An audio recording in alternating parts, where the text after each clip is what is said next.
প্রথমে আমি একটু ববি হাজের কাছে জানতে চাই যে বেগম খালেদা জিয়ার মৃত্যুতে ভোটের রাজনীতিতে কোনো প্রভাব পড়বে কিনা, অর্থাৎ যারা আগে বিএনপিকে ভোট দিবেন মনে করেছিলেন তারা বিএনপিকে ভোট দিবেন কিনা, অথবা যারা আগে বিএনপিকে ভোট দিবেন না মনে করেছিলেন তারা আসলে বিএনপিকে ভোট দিবেন কিনা, মানে কোনো ভোটের রাজনীতিতে বেগম জিয়ার মৃত্যুর কোনো প্রভাব রয়েছে কিনা। আমি এটা জনাব মাওলানা মুসা বিন ইজহারকেও জানতে চাবো, কিন্তু আপনার কাছ থেকে আমি শুরু করতে চাই জনাব ববি হাজ্জাজ। জনাব খালেদ মহিউদ্দিন, আপনাকে অসংখ্য ধন্যবাদ। আপনাকে, মুসা বিন ইজহার সহ ঠিকানার সকল শ্রোতাকে আমার জন্য সবচেয়ে বেশি ত্যাগ স্বীকার করা নেত্রী, প্রাক্তন প্রধানমন্ত্রী জনাব বেগম খালেদা জিয়ার মৃত্যুতে পুরো দেশ আজকে শোকাহত। ওনার রুহের মাগফিরাত কামনা করছি। আপনার প্রশ্নটাও আসলে ওনার চলে যাওয়া নিয়ে, যে খুব শীঘ্রই ফেব্রুয়ারি 12 তারিখে একটা নির্বাচন নির্ধারিত আছে। এই নির্বাচনে আমিও নির্বাচনে প্রতিদ্বন্দ্বিতা করছি, মুসা বিন ইজহারও প্রতিদ্বন্দ্বিতা করছেন। সেই জায়গা থেকে আপনার প্রশ্নটা ছিল কোনো প্রভাব পড়বে কিনা। আমি যেটা মনে করি বা যেটার বহিঃপ্রকাশ আমি দেখেছি, বাংলাদেশের 18 কোটি জনগণের ভেতরে বেগম খালেদা জিয়ার জন্য ভালোবাসার বহিঃপ্রকাশ বেশ আগে থেকেই দেখছিলাম। তবে গত কিছুদিন উনি অসুস্থ হবার পর আরো শক্তভাবে আমরা সবাই দেখেছি। সেটা সোশ্যাল মিডিয়া বলেন, অ্যাকচুয়াল অন ফিল্ড বলেন, সব জায়গায়। সো ওনার প্রতি জনগণের যেটা ভালোবাসা, সেটার কোনো ধরনের বহিঃপ্রকাশ নির্বাচনে হবে না, এটা চিন্তা করা ভুল হবে, এটা আমি মনে করি। তবে এখন সেটা নির্বাচনে ওনার যে মার্কা ধানের শীষ, সেটার জন্য পজিটিভ কি নেগেটিভ হবে, সেই জায়গায় যদি আসি, বাংলাদেশের জনগণ ওনাকে ভালোবাসতেন কারণ ওনার স্বপ্নকে ভালোবাসতেন। উনি বাংলাদেশের জন্য যে স্বপ্ন দেখেছেন, উনি বাংলাদেশের গণতন্ত্রের জন্য, জাতির জন্য যে ত্যাগ স্বীকার করেছেন, সেগুলোর জন্য ওনাকে ভালোবাসতেন, এমনি ভালোবাসতেন না। সো ওই স্বপ্ন, ওই ত্যাগ স্বীকারের মাধ্যমে যে স্বপ্নটা বাংলাদেশকে পৌঁছাতে চেয়েছিলেন, সেই স্বপ্নটা বাস্তবায়নের উপায় হলো উনার উত্তরসূরি বা উনার পথ প্রদর্শনে যিনি এখন উনার দলের নেতৃত্ব দিচ্ছেন, জনাব তারেক রহমান, সেই তারেক রহমানকে তার হাত শক্তিশালী করে তাকে সরকার পরিচালনার দায়িত্বে নিয়ে আসা। সেই জায়গা থেকে আমি মনে করি যে বাংলাদেশের জনগণ যেইভাবে বেগম খালেদা জিয়া যদি নির্বাচনে দাঁড়াতেন, তার প্রতি ভালোবাসার মাধ্যমে যেভাবে ধানের শীষের জন্য ভোট দিয়ে জয়যুক্ত করতে চেষ্টা করতেন, একইভাবে একই ভালোবাসা, একই মায়া দিয়ে উনার ভালোবাসাটাই প্রতিফলিত হবে, ম্যানিফেস্টেশন হবে ওনার দলের, ওনার মার্কার প্রতি।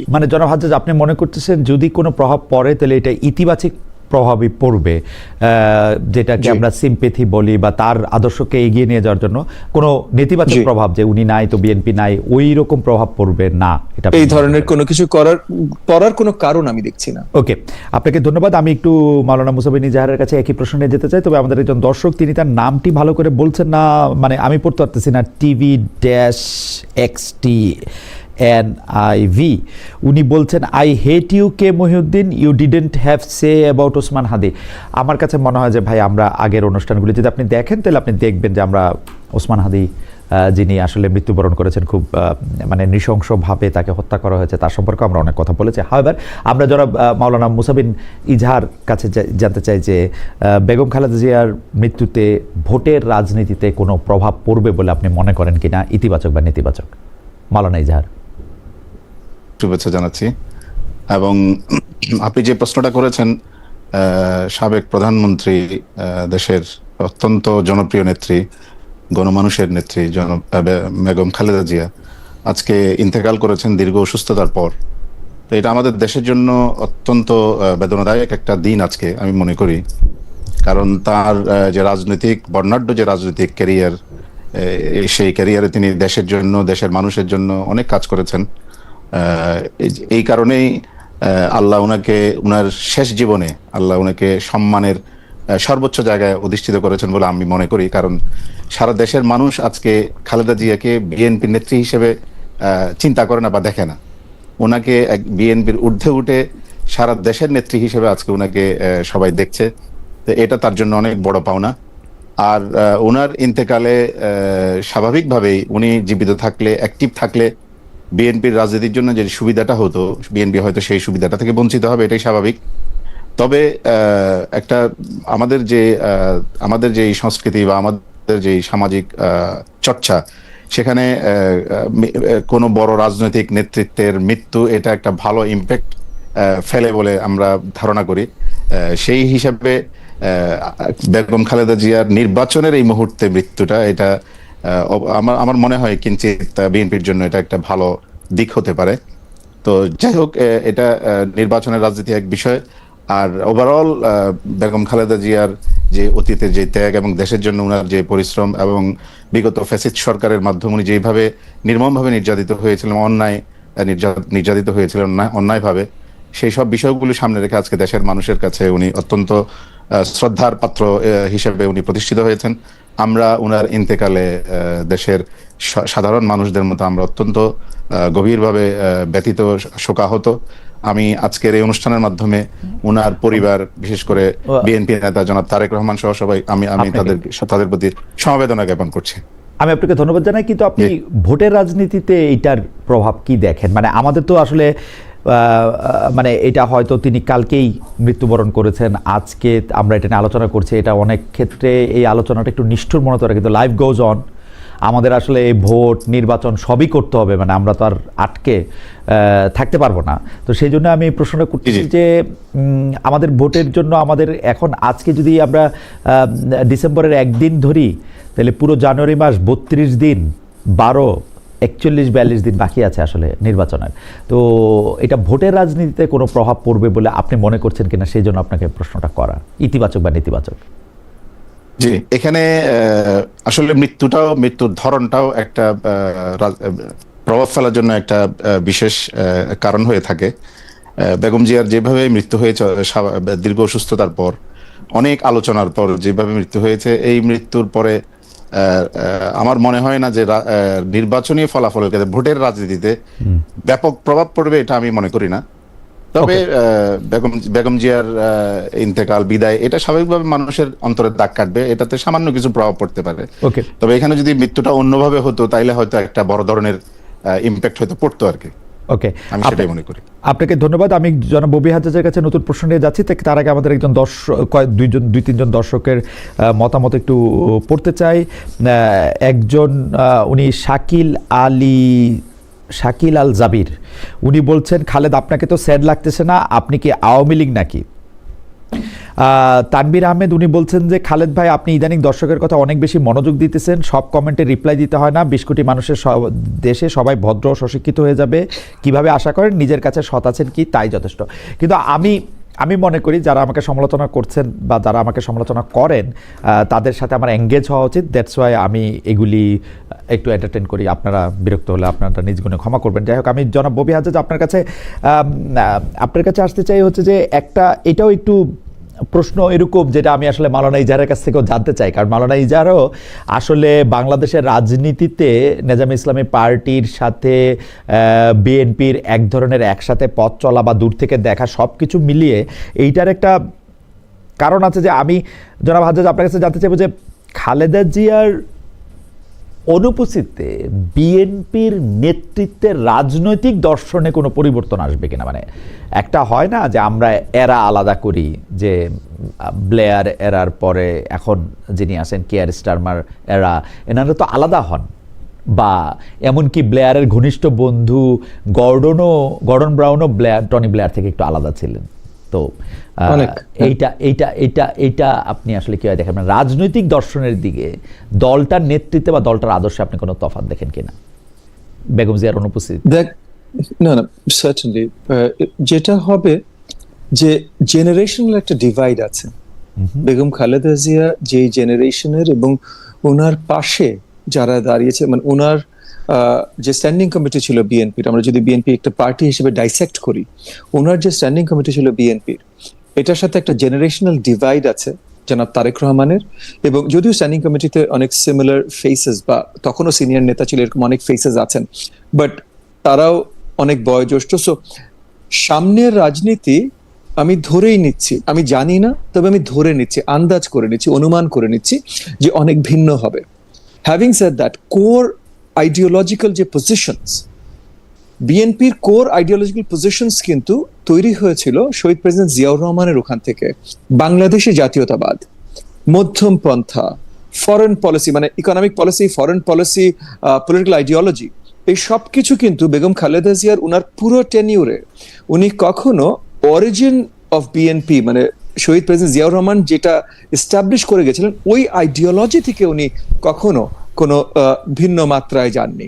হ্যাঁ, সময়ের সাথে পলিটিক্যাল স্ট্র্যাটেজি, সময়ের সাথে নেতৃত্ব ধারণ, জনগণ কি পছন্দ করে কি চায় এগুলোর বদল এসেছে এবং জনগণের ভালোবাসা নিয়েই সেই চেঞ্জেস গুলোর সাথে বেগম খালেদা জিয়া উনার পলিসিস চেঞ্জ করতে সক্ষম হয়েছেন বলেই আজকে উনার ইন্তেকালের পর পুরো দেশ উনার জন্য শোক প্রকাশ করছে। সো সেই মূল আইডিওলজি গুলো সেম রেখে নেতৃত্বে ধারায় অনেক চেঞ্জ আসবে জনাব তারেক রহমান, এটা আমরা ধরে নিচ্ছি। এগেন সো ফার কি হয়েছে, বাট আগামীতে কিন্তু সেই চেঞ্জগুলো যে পজিটিভ আসবে এইটাও আমরা অনুমান করছি বা আমরা আশাবাদী। বিকজ গত বেশ কয়েক বছর ধরে কিন্তু যদিও উনি দেশের বাইরে ছিলেন কিন্তু সেখান থেকে উনি যে নেতৃত্বটা দিয়েছেন আমরা দেখেছি যে আইডিওলজিক্যালি এগেন ওই এক বাংলাদেশি জাতীয়তাবাদী ধারাবাহিকতায় উনি নেতৃত্বটা দিয়েছেন এবং উনি অ্যাডাপ্ট করতে চেষ্টা করেছেন নতুন চেঞ্জিং সার্কামস্ট্যান্সেসের সাথে। আজকের জেনজি কিভাবে তারা উৎসাহিত হয়, কোন জিনিসগুলো তারা চায়, নতুন ভোটাররা কিভাবে চিন্তা করে, বাংলাদেশের আজকের প্রেক্ষাপটে কি কি প্রয়োজন, পলিসিগত কি প্রয়োজন, এগুলো নিয়ে জনাব তারেক রহমান আজকের দিনের হিসাবে সোচ্চার। তো সেই হিসেবে আমি মনে করি যে নেতৃত্বের অনেক পলিসি বা অনেক কিছুতে বদল আসবে এবং মূল আইডিওলজি সেম থাকবে এবং যে বদলগুলো এগুলো হয়তো পজিটিভ অ্যাডাপ্টেশনের বদল আসবে, এটা আমি মনে করি। পজিটিভ অ্যাডাপ্টেশনের বদল আপনি দেখতে পাচ্ছেন। মাওলানা ইজাহার, আপনি কি একটু এই বিষয়ে মন্তব্য করবেন? মানে আমরা এই প্রসঙ্গে একটু জানতে চাইবো যে মানে বেগম জিয়ার নেতৃত্বে বিএনপি রাজনৈতিক দর্শন বা আদর্শের সাথে কি বেগম জিয়ার অনুপস্থিতিতে যে বিএনপির নেতৃত্ব অর্থাৎ তারেক রহমান সাহেবের নেতৃত্বে কি আপনি আদর্শ বা দর্শনগত পরিবর্তন দেখেন কিনা? আমার ভাই ববি হাজার সাহেব যেটা বলেছেন আমি অনেকটা সেটার সাথে একমত। তবে বেগম খালেদা জিয়ার যে রাজনৈতিক যে তার সত্তা, যে রাজনৈতিক ব্যক্তিত্ব, সেখানে কিছু কিছু জিনিস অত্যন্ত গুরুত্বপূর্ণ ছিল। যেমন তার আপসহীন চরিত্র এবং দেশীয় দেশপ্রেমের ব্যাপারে বিদেশি শক্তির আধিপত্যবাদের বিরুদ্ধে ওনার যে শক্ত অবস্থান, আমি মনে করি মানুষের ভিতরে তৈরি হয়েছে যে বেগম জিয়ার যে আপসহীন চরিত্র, উনি দেশকে ছেড়ে কোথাও যাননি, সবকিছুকে উনি সহ্য করেছেন কিন্তু উনি দেশের বাইরে কোথাও যান নাই। তো এই যে উনার যে আপসহীন চরিত্র এবং বিদেশি শক্তির ব্যাপারে উনার যে কঠোর অবস্থান, আমরা ইতিপূর্বে উনার যে বিগত দিনে যে বিরোধী দলের নেত্রী হিসেবে যে আন্দোলনগুলি আমরা দেখেছি, বিশেষ করে বিভিন্ন সময়ে 91-96 পর্যন্ত যে 96 থেকে 2000 পর্যন্ত যে আওয়ামী লীগের যে টেনিওর ছিল সেই সময় ওনার যে অবস্থান ছিল এবং পরবর্তীতে 2005-এর পরে এই সময়গুলিতে ওনার যে চরিত্র আমরা দেখেছি, সেই চরিত্রের মধ্যে দেশপ্রেমের এবং বিদেশি শক্তির কাছে মাথা নত না করা এই সব বিষয়গুলোতে আমাদের মনে হয় যে হয়তো বিএনপির আগামী দিনের নেতৃত্ব হয়তো সেই বিষয় ধরে রাখতে পারবে না। বাকি কি হবে না হবে সেটা তো ভবিষ্যৎ বলবে, আমরা হয়তো একটু ধারণা করতে পারি, এই আর কি। আপনাকে ধন্যবাদ। কিন্তু এইবারের প্রশ্নটি আসলে আপনাকে দিয়েই শুরু করতে চাই মাওলানা মুসাবিন এজাহার। আমাদের একজন দর্শক একটা প্রশ্ন করেছেন, এটা আমি একটু জবাব দিয়ে রেখে যে আপনি অন গ্রাউন্ড নির্বাচনের সময় বাংলাদেশে থাকবেন কিনা? জি ভাই, থাকবো। মানে আমার ফেব্রুয়ারি 2 বা 3 তারিখে বাংলাদেশে যাওয়ার ইচ্ছা আছে। নির্বাচন 12 তারিখে হলে তার আগের 10 দিন এবং নির্বাচনের পরে অন্তত 2-3 দিন আমি আসলে বাংলাদেশ থেকেই আপনাদের যা দেখছি তা দেখাতে চেষ্টা করব বা কিছু গুরুত্বপূর্ণ সাক্ষাৎকার নিতে চেষ্টা করবো। আমি মাওলানা মুসাবিন ইজাহার আপনার কাছ থেকে একটু জানতে চাইবো যে একটা কথা প্রায় শুনি যে নির্বাচনী জোট আসলে আদর্শিক ঐক্যমত না। আমি এই ব্যাপারটা ঠিক বুঝতে পারি না, কোন জায়গায় বুঝতে পারি না সেটা আমি আপনাকে বলি। একটা জোট তার তো নির্বাচনে গেলে সেই দলগুলির যদি আদর্শিক ঐক্যমত না হয়, তারা যে নির্বাচনী ইশতেহার বা নির্বাচনের যে অঙ্গীকারনামাগুলি করবে, এইটা তো আরেক জোটবদ্ধ তার জোট সঙ্গীর সাথে এটা সাংঘর্ষিক হইতে পারবে না। তাহলে আদর্শিক জোট না হয়ে কি একটা নির্বাচনী জোট হওয়া সম্ভব? অর্থাৎ ধরেন আপনারা জামাতে ইসলামের জোটে আছেন, আপনাদের আদর্শের সাথে যদি জামাতে ইসলামীর পার্থক্য থাকে, তাইলে কি আসলে নির্বাচনে জোট করা সম্ভব? যেটা আপনার কথা আংশিক ঠিক আছে। হ্যাঁ, মৌলিক যে আদর্শ, সেই আদর্শিক মানে নৈকট্যের কারণে একটা জোট তৈরি হয়। ওকে। কিন্তু আদর্শ যে নির্বাচনী সমঝোতার যে জোট, সেই জোটটা পুরোপুরি আদর্শিক জোট হয় না, এই কারণে যে প্রত্যেক দলের আলাদা আলাদা মাওলানা ideology ইজাহার, আছে, আমি প্রত্যেক আপনাকে দলের আলাদা মাওলানা আলাদা ইজাহার, আদর্শ। আমি একটু আপনাকে জি। থামাই। মৌলিক আদর্শ আসলে কোনটা, মানে কোনটা মৌলিক আদর্শ, কোনটা যৌগিক আদর্শ, বা কোনটা মৌলিকের বিপরীত শব্দ কি? ববি আমাকে একটু সাহায্য করেন পরে। মানে একটা হচ্ছে মৌলিক আদর্শ বা ফান্ডামেন্টাল আইডিয়াল, জি। আরেকটা আইডিয়ালিজম, আরেকটা মানে মানে কোনটা মৌলিক কোনটা মৌলিক না, মানে জামাত ইসলামের সাথে আপনারা কোন মৌলিক আদর্শে একমত এবং কোন মৌলিক বা ছাড়া বাদে অমৌলিক যৌগিক কম্পাউন্ড আদর্শে আপনারা ভিন্ন মত? জামাত ইসলামী ইসলামী আদর্শের রাজনীতি করে। মৌলিকভাবে ইসলামের যে বিষয়গুলো আছে সেগুলির সাথে তাদের এবং আমাদের মধ্যে কোনো রকমের পার্থক্য নাই। ওকে। তবে কিছু বিষয় আছে যেগুলি আকীদাগত কিছু বিষয়, বিতর্কের কিছু বিষয় আছে, সেই বিষয়গুলিতে হয়তো তাদের সাথে আমাদের সাথে ভিন্ন মত আছে। ওইসব বিষয়গুলিতে আমরা আমাদের অবস্থানে আছি। আমরা আমাদের যে চিন্তা চেতনা, আমাদের যারা পূর্বপুরুষরা ছিলেন, আমাদের বড় বড় ওলামায়ে কেরাম ছিলেন, তারা যে চিন্তা লালন করতেন, আমরা সেই চিন্তা লালন করি। জামাতের সাথে সেই দিক থেকে আমাদের সাথে দূরত্ব আছে। তো সেই ক্ষেত্রে আমি সেই কথাই বলেছি, মৌলিক আদর্শ বলতে ইসলামের যে মৌলিক বিষয়গুলো আছে সেই বিষয়ের ক্ষেত্রে আমরা কাছাকাছি আছি, নিকটেই আছি। কিন্তু গৌণ যে বিষয়গুলো আছে, যেগুলি আকীদার কিছু পার্ট বা কিছু অংশ, সেই সব ক্ষেত্রে হয়তো জামাতের সাথে আমাদের দূরত্ব না, আছে। কিন্তু সেই হিসাবে আমরা বলি যে এটা আদর্শিক জোট নয়। মাওলানা মুসা বিন ইজাহার, মানে আপনি আমার থেকে এই বিষয়গুলি আসলে অনেক অনেক অনেক ভালো জানেন, কারণ আপনি মানে বাংলাদেশ নেজাম ইসলামী পার্টির মহাসচিবের পাশাপাশি আপনি হেফাজতে ইসলামী বাংলাদেশের যুগ্ম মহাসচিবও বটেন। আমরা কিন্তু খেয়াল করেছি গত কয়েক মাস ধরে হেফাজতের আমির জামায়াতকে ঘিরে একের পর এক নেতিবাচক বক্তব্য দিয়েছেন। আপনি যে ইসলামী রাজনীতির কথা জামাত ইসলামের বলছেন, আপনাকে আমি মনে করে দিই যে হেফাজতে ইসলামীর আমির মহোদয় জামাতে ইসলামীকে মদিনা নয় মওদুদির ইসলাম বলেছেন, জামাতের আকীদা সহি নয় বলছেন, জামায়াত কাদিয়ানীদের চেয়েও ভয়ঙ্কর বলেছেন, জামায়াত ইমানের বড় ডাকাত বলেছেন। এসব বলে তিনি জামায়াতকে ভোট দিতে নিষেধ করেছেন। মানে এইগুলি আপনারা কিভাবে ভোটের মাঠে কিভাবে ডিল করবেন, স্পেশালি চট্টগ্রামে? আমাদের হেফাজতের আমির আল্লাহ মুহিবুল্লাহ বাবনগরী, উনি আসলে দেশের একজন প্রবীণ এবং শীর্ষ আলেম এবং ইসলামী অঙ্গনের উনি একজন মুরব্বী। সেই হিসাবে উনি উনার জায়গা থেকে, উনি একজন অরাজনৈতিক ব্যক্তিত্ব, উনি উনার জায়গা থেকে দ্বীনের বা ধর্মের বা আমাদের যে সমস্ত বিষয়গুলো আছে সেই সব বিষয়ে উনি যে কোনো বিষয় দেখলে সেটার প্রতি উনি দিক নির্দেশনা দিতে পারেন, দেবেন, এটাই স্বাভাবিক। আমরা উনার বক্তব্যগুলিকে আমরা সেই দৃষ্টিকোণ থেকেই দেখি। একজন মুরব্বী বা ঘরের যিনি প্রধান, তিনি আমাদের ভিতরে কোনো ত্রুটি দেখলে সেটা বলবেন, এটা আমরা সেই দৃষ্টিকোণ থেকে দেখি। বাকি যে বিষয়গুলো আমাদের আগে থেকেই আমাদের যারা পূর্বপুরুষরা আছেন, বড় বড় ওলামায়ে কেরাম আছেন, এইসব বিষয়গুলোতে জামাতের সাথে আমাদের যেসব বিষয়ে মৌলিক বিষয় না, আমাদের কিছু আকীদাগত যেসব বিষয়ে আমাদের মত পার্থক্য আছে, এগুলো এখনো আছে। সেই ক্ষেত্রে এটাকে ওইসব ক্ষেত্রে এটাকে আদর্শিক জোট বলা যাবে না। আমরা ওই বিষয়টাকেই আমরা এখানে ডিফাইন করছি যে এটা আদর্শিক জোট নয় বলে আমরা ওই বিষয়টা আমরা বুঝাতে চাচ্ছি যে যেসব বিষয়গুলোতে তাদেরকে, যেমন আপনি বললেন যে হেফাজতের আমির বললেন যে আমাদেরটা মদিনার ইসলাম মওদুদির ইসলাম নয়, সেই সব বিষয়ে যে মাওলানা মওদুদি সাহেবের কিছু কিছু ব্যক্তিগত বক্তব্য আছে, যেগুলির ব্যাপারে আমাদের যারা মুরব্বীরা ছিলেন, আমাদের যারা বড় বড় ওলামায়ে কেরাম ছিলেন, তারা এগুলির ব্যাপারে ভিন্নমত পোষণ করেছেন।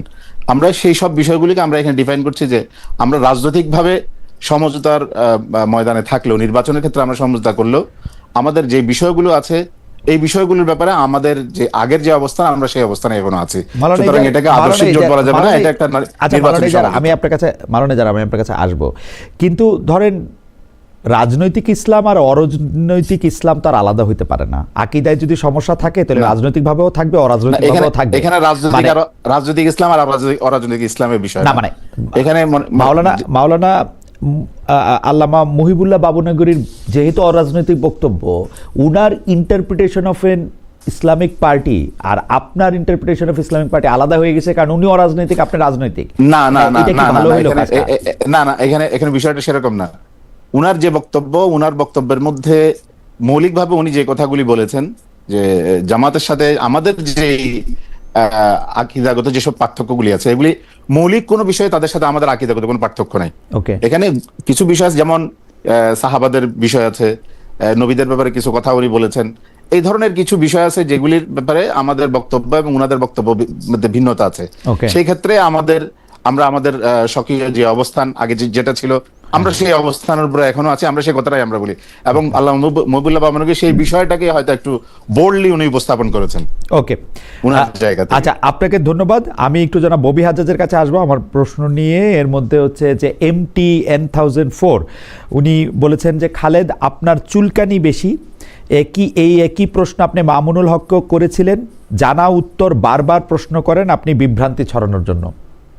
ঠিক আছে, আমি জনাব ববি হাজ্জাজের কাছে আসতে চাই। জনাব ববি হাজ্জাজ, আমি কিন্তু মানে আমি একটু দর্শকদের উদ্দেশ্যে বলে রাখি যে আমি ববি হাজ্জাজ আমরা একদমই একই বয়সী, আমরা একই সময় একই শহরে বড় হয়েছি। আসলে নানা কারণে উনার আত্মীয় স্বজনের সঙ্গেও আমার একটু পরিচয় আছে, নানা কারণে আমি সেই জায়গা থেকে আমি বলতেছি যে জনাব ববি হাজ্জাজ, আপনি কিন্তু একটা দল গড়ে তুলেছিলেন। সেই দল গড়ে তোলার সময় আপনার আলাদা স্বপ্নের কথা বলেছিলেন। সেই দল করার ক্ষেত্রে আপনি বলেছিলেন যে কেন আপনি এই দলটা করতে চান, এবং এই দলটা, এই জাতীয়তাবাদী গণতান্ত্রিক আন্দোলন কিভাবে অন্য দলগুলির থেকে আলাদা হবে সেটা আপনি বলছিলেন।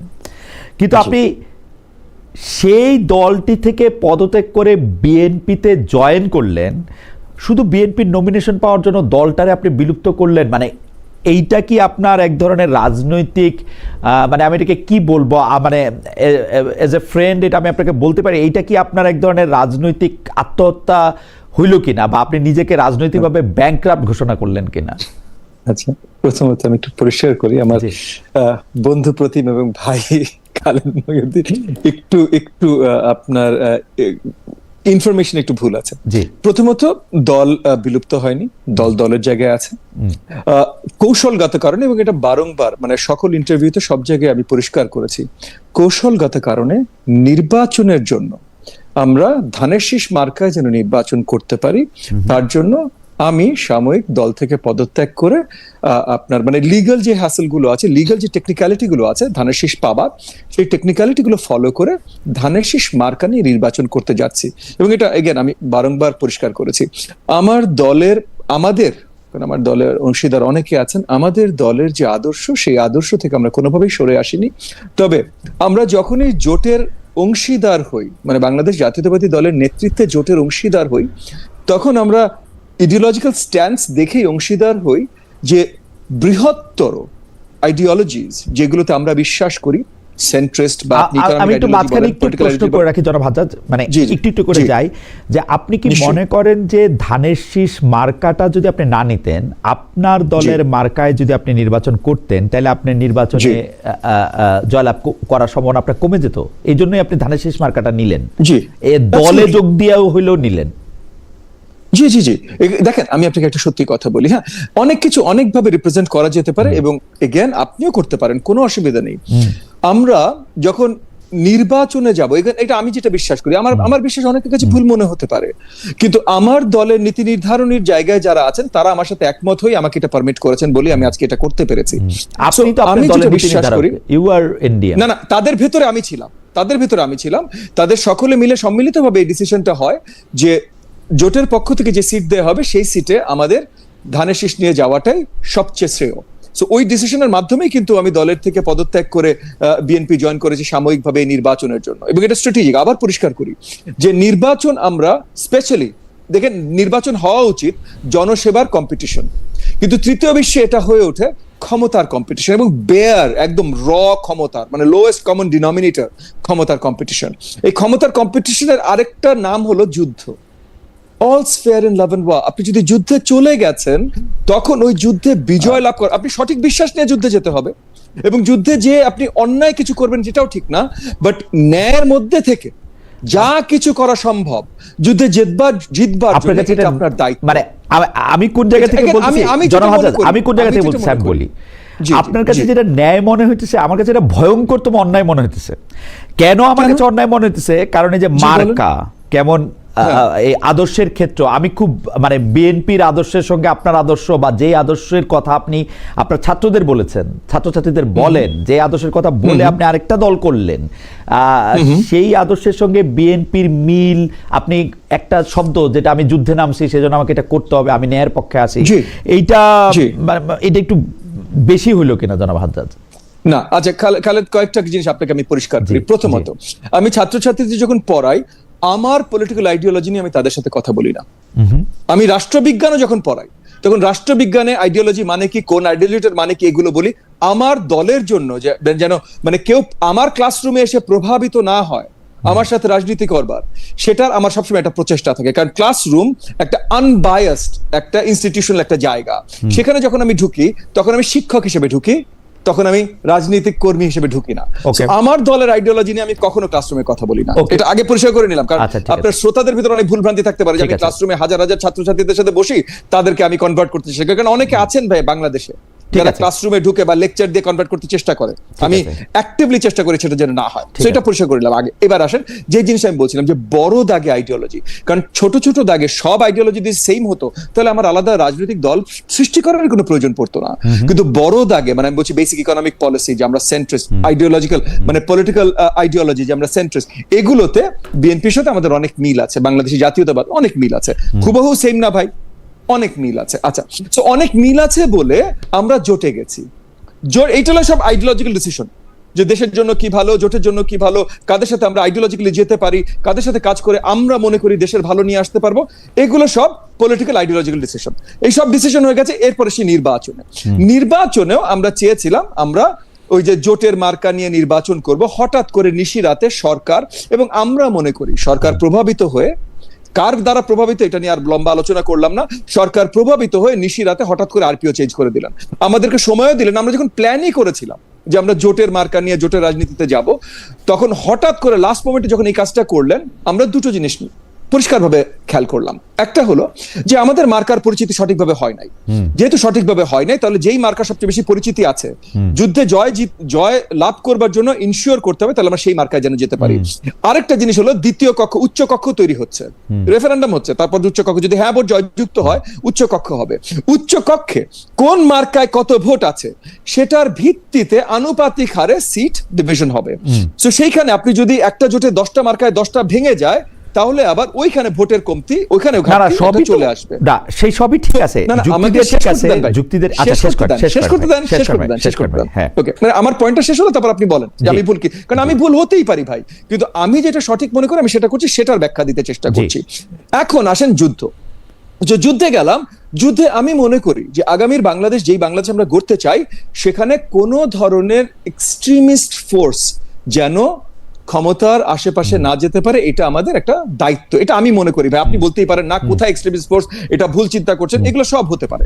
ওকে, এবং অপরদিকে মুসা বিন ইসহাক বসা আছেন, যিনি অ্যাকচুয়ালি আমার খুব কাছের মানুষ, ওনার বাবার সাথেও আমার খুব ভালো সম্পর্ক ছিল, এবং আমি আপনার শ্বশুর আগে ওনাকে বলছিলাম যে আমি খুব আশাবাদী ছিলাম যে আমরা একই জোটে একসাথে হয়তো থাকতে পারবো, মনে করেছিলাম। পারি না, সেটা ভিন্ন কথা ভাই, রাজনৈতিক বাস্তবতা।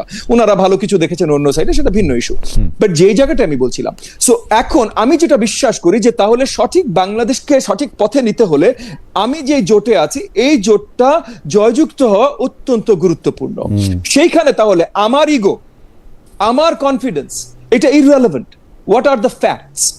ফ্যাক্টস আর আমার মার্কা বা আমাদের জোটের অন্য যতগুলো মার্কা আছে, এই মার্কাগুলোর থেকে ধানের শীষ অনেক বেশি পরিচিত। ফ্যাক্টস আর একটা মার্কা যদি আমরা নির্বাচন করতে পারি, তাহলে আপার হাউসে আমরা বেশি হাউস পাবো। এই ফ্যাক্টের ভিত্তিতে আমি জাস্ট এখনই শেষ করে দিচ্ছি। এই ফ্যাক্ট গুলোর ভিত্তিতে আমার দলের নীতি নির্ধারণী পর্যায়ে যারা আছেন সবাই মিলে আমরা বারংবার মিটিং এ বসে অনেক আলোচনা করে এই জায়গায় আমরা উপনীত হই যে বিএনপি থেকেও যখন তাদের সাথে আমরা আলোচনা করি, যখন এটা এই ইস্যুটা আসে যে তাহলে এইভাবে করে আমরা এগেইন স্ট্র্যাটেজিক কৌশলগতভাবে ভাবে নির্বাচনের জন্য এই কাজটা করতে পারি, তখন আমরা সম্মতি জানাই এবং সেই হিসাবে আমরা এই কাজটা করেছি। আপনাকে শুধু আমি একটা প্রশ্ন করে রাখি, এই প্রশ্নের উত্তর আমি জনাব মুসাবি নিজারের সাথে কথা বলে এটার মধ্যে নিব। প্রথম কথা হচ্ছে যে আপনি যেটাকে এক্সট্রিমিস্ট ফোর্স বলতেছেন, বিএনপি এই সময় এক সময় সেই এক্সট্রিমিস্ট ফোর্সের সাথে অনেক লম্বা সময় ধরে একটা জোট করেছেন, তাদেরকে সরকারের অংশ করেছেন। বিএনপি যদি ওইটাকে ভুল মনে করেন, এই ভুলের জন্য বিএনপি কখনো ক্ষমা চেয়েছেন এরকম কোনো শুনি নাই।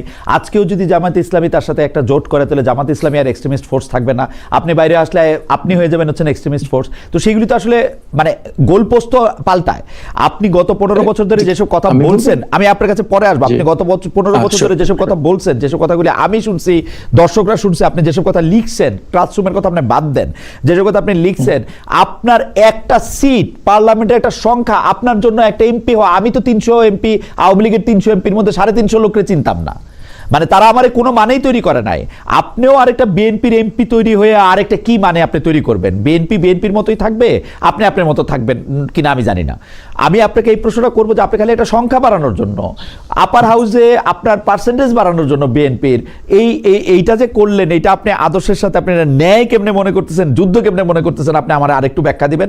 আমি একটু যারা মুসাবির নিজারের কাছ থেকে একটু শুনে আসি আপনার গত 15 বছরের আপনার বক্তব্য, আপনার অবস্থানের প্রেক্ষিতে। আমি জনাব মুসা বিন ইজার আপনার কাছে একটু জানতে চাই, জনাব মুসা বিন ইজার, অন্য সব কিছু যদি আপনি বাদ দেন, আমি জোট সম্পর্কে আরেকটা প্রশ্ন আপনাকে করতে চাই। জামায়াতে ইসলামী যে অনেক দল মত জামায়াতে ইসলামীতে এসে যুক্ত হচ্ছে 8টা 9টা, মানে জামায়াতে ইসলামী বাদ দিলেও আরো বাকি যে দলগুলি আছে, ধরেন আমার এই মুহূর্তে এনসিপির কথা মনে হইতেছে, আপনি কি মনে করেন এই যে জোটের দলগুলির কি একই আদর্শে থাকা দরকার, নাকি তারা একটা নির্বাচনের জোট, ভাই আমরা 5 জন 5 জায়গা থেকে আইসে 5টি ফুল বা 5টি ফুলকপি 5টা জায়গা থেকে আইসে শুধু একটা তোড়া হয়েছে, আর কোনো কিছু হই নাই? এটা কি হয়? এটা কি প্র্যাকটিক্যালি সম্ভব? মানে আমাকে যদি আপনি একটু পরিষ্কার করেন, যেমন ধরেন জামায়াতে ইসলামীটা আপনি পরিষ্কার করছেন, আপনি বলছেন ইমান আর আকীদার কিছু কিছু জিনিস ছাড়া, মুরব্বীদের কিছু কিছু পয়েন্ট তোলা ছাড়া বাকিগুলি আপনাদের সঙ্গে ঠিক আছে, মানলাম। আরও তো 7-8টা দল আছে, সেই 7-8টা দলের সঙ্গে কি আপনার you are okay with all those দল? না, এখানে আমরা তো আপনি তো শুরুতেই বলেছেন যে বিষয়টা, যে এটা তো আসলে আদর্শিক কোনো ঐক্য না, শুধু একটা রাজনৈতিক। না, আমি প্রশ্ন তুলছি আদর্শিক ঐক্য ছাড়া নির্বাচনী জোট হওয়া সম্ভব কিনা? হ্যাঁ, অবশ্যই সম্ভব না কেন? এখানে আসলে কয়েকটা বিষয় আছে যে বিষয়গুলো নিয়ে আসলে এই জোটটা বা এই জোটে যারা আসছেন সেটা হলো যে যারা দেশপ্রেমিক শক্তি এবং জুলাই বিপ্লব, যে জুলাই বিপ্লব হয়েছে, সেই জুলাই বিপ্লবের স্পিরিটকে যারা ধারণ করে, অর্থাৎ নতুন একটা বাংলাদেশ নির্মাণে, যে একটা কার্যকর সংস্কারের মাধ্যমে একটা নতুন বাংলাদেশ যারা দেখতে চায়, এই ধরনের চিন্তা চেতনা যারা লালন করে, এই জোটগুলিতে সেই দলগুলিকে স্বাগত জানানো হয়েছে। তাহলে বিএনপিকে স্বাগত জানালেন না কেন? বিএনপির আপনারা জুলাই জোট মনে করেন না? বিএনপি বা গণ অধিকার পরিষদ বা ধরেন জনাব জোনায়েদ সাকিদের দল, তাদেরকে মনে করেন না আপনারা এরকম? না, আমরা অবশ্যই মনে করি সেটা তাদের বিষয়, তারা কেন বিএনপির সাথে গেছে, বা আমরা তো সবাইকেই আহ্বান করেছি, যারা এই পয়েন্টে যারা একমত তারা সবাই আসতে পারে এখানে। এই পয়েন্টের বাইরে যারা আছেন আমরা তাদেরকে স্বাগত জানাই নাই। বাকি যারা এর ভিতরে আমাদের সাথে এসেছেন, আমরা তাদের সাথে কথা বলেছি, ওনারা ওইদিকে কমফোর্ট ফিল করেছেন, তাদের সাথে গিয়েছেন, এটাই স্বাভাবিক। তো আপনি কি মনে করেন যে যারা আপনাদের জোটের মধ্যে আছে, তারা এই যেটাকে আপনি আদর্শিক জোট বলতেছেন, সেই আদর্শিক জোটের আদর্শের সাথে মোটামুটিভাবে একমত? এই আদর্শগুলি আসলে কি? মানে ধরেন আপনাদের জোট যখন সরকার পরিচালনা করবে, তখন যদি সরকার পরিচালনা করতে পারে, আমি আসলে বিরোধী দলে থাকলেও তাকে সরকার পরিচালনার একটা বড় অংশ বলে মনে করি। তো আপনারা যেভাবে একটা রাষ্ট্র পরিচালনা করতে চান, আপনাদের জোট সঙ্গীরাও সবাইকে একইভাবে রাষ্ট্র পরিচালনা করতে চান? আমি একটা কথা, যেটা আপনি শুরুতে বলেছেন যে আপনি বলছেন সেটা আদর্শিক জোট, আমরা সেটাকে আদর্শিক জোট বলছি না, এটা শুধু নির্বাচনী সমঝোতা। এটা যেটা হয়েছে যে সেটা হচ্ছে নির্বাচনী সমঝোতা, শুধু এটাকে আমরা আদর্শিক জোট বলছি না। বাকি আমরা এখনই যে আমরা যেহেতু ইসলামী রাজনীতি করি, আমরা এখনই ক্ষমতায় গেলে যে ইসলাম প্রতিষ্ঠিত করবো বা ইসলাম কায়েম করে ফেলবো, সেটা আমরা বলি না। ইসলাম প্রতিষ্ঠিত করার জন্য একটু সময় নিতে হবে, অনেক বিষয় আছে, দেশের মানুষকে প্রস্তুত করতে হবে, এখানে ব্যাপক ভিত্তিক দাওয়া ভিত্তিক কাজ করতে হবে, এরপর একটা পর্যায়ে গিয়ে হয়তো ইসলাম দেশের মানুষ জনগণ রিসিভ করবে। তো আমরা সেই পর্যায়ে আপনারা কি যৌথ ইশতেহার ঘোষণা করবেন 8টি দল জোট হিসেবে? এই বিষয়টা এখনো, ইশতেহারের বিষয়টা এখনো আমাদের ডিসাইড হয় নাই।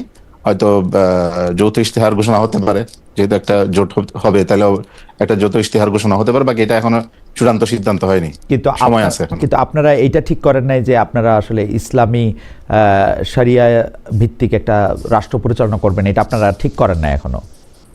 না, ইসলামী শরিয়ার ভিত্তিতে যে আমরা এখনই ইসলামী শরিয়া কায়েম করব, আমাদের এখন যেটা মিনিমাম যেটা হচ্ছে সেটা হচ্ছে যে কোরআন সুন্নাহ বিরোধী কোনো আইন বাংলাদেশে হবে না। এই মুহূর্তে কি আছে? এই মুহূর্তে আছে কোরআন সুন্নাহ বিরোধী আইন বাংলাদেশে?